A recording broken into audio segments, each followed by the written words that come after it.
What is going on, guys, and welcome back to the channel. Hopefully you can hear me over my car. But today we're going to be talking about how to launch your 2003-2004 Mustang Cobra with an IRS. I'll just get this out of the way before I explain any of that. Let me just get this off my chest before we go any further. By no means am I a professional driver. By no means do I do this every weekend. But over the 4 years of owning this car, I've kind of grasped a pretty, a good hand, a good hold, I guess you could say. I've grasped a pretty good hold on what this car likes and what this car doesn't like.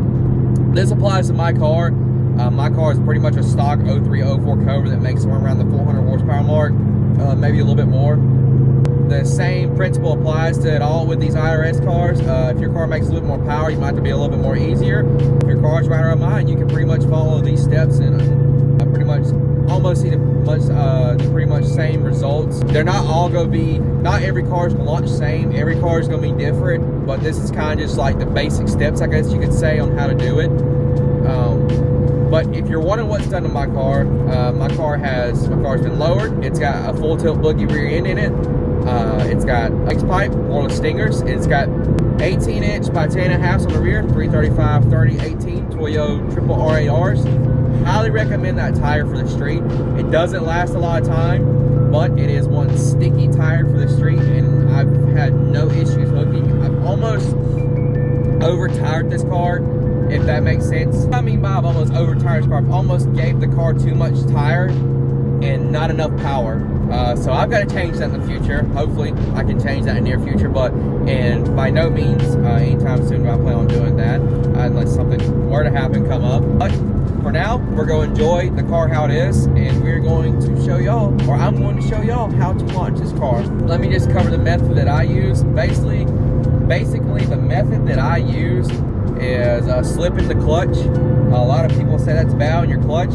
By no means am I not going to lie to you, it is very bad on your clutch, but it also saves the sudden, I guess you could say, jolt and hit on your car from just dumping your clutch. And 9 out of 10 times when you dump your clutch on the street, you're going to spin from a dead stop, and then you got to gain traction. And then if this dude hooks beside you in his, in his car, whatever he drives, he might be driving a Toyota Prius. I don't know what he's going to be driving, trying to race you. But if he hooks, he gone, and you're going to be sitting here spinning. So I don't really recommend dumping your clutch unless you're at the track and you've got all the supporting mods to dump your clutch.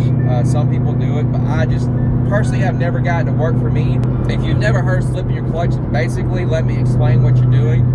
So basically what you're doing, if I can explain it in simplest terms for you, is you are basically, imagine you, coming off of the red light, but very aggressively, okay? You're sitting still about ready to come off the red light, but you're coming off very aggressively.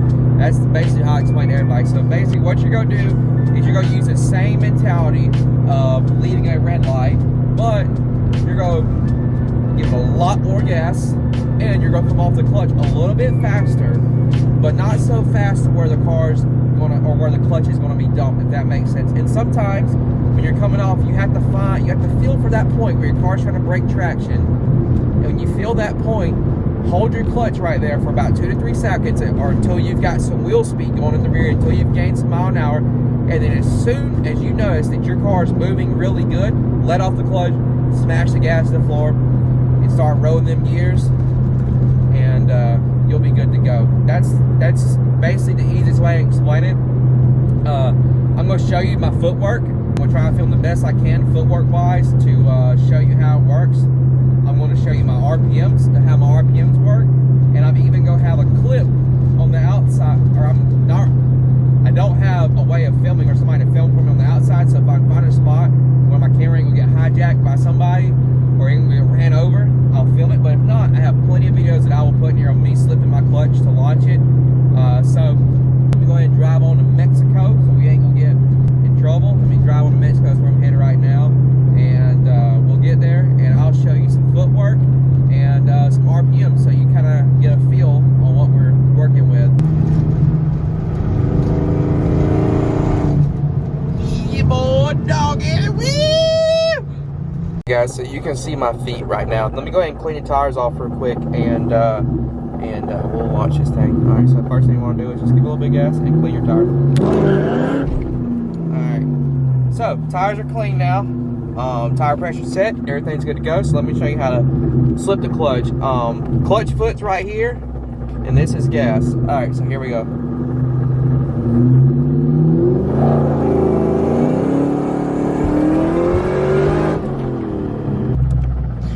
All right, so you have seen now the footwork. Now let me show you how the RPM works. Okay, so what you want to do is just give it a little bit of gas, like this. And then you just want, that's how that works.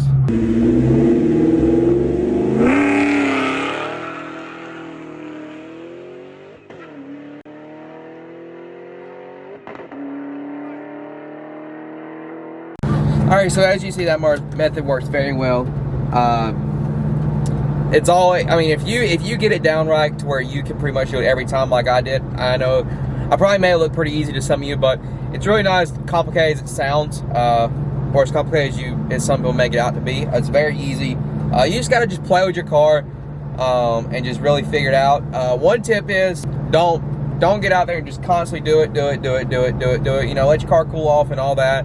It's not good on your car to just keep on constantly back to back doing it. Let your transmission cool down, let your clutch cool down, let everything cool down every now and then. Clutch gets very hot while doing that. Keep that in mind. So if you think your clutch is hot, it's probably hot. So just let it cool off. No big deal. Because if you don't let it cool off, then you run the risk of burning your clutch up. Now you gotta pull your transmission, put a clutch in it.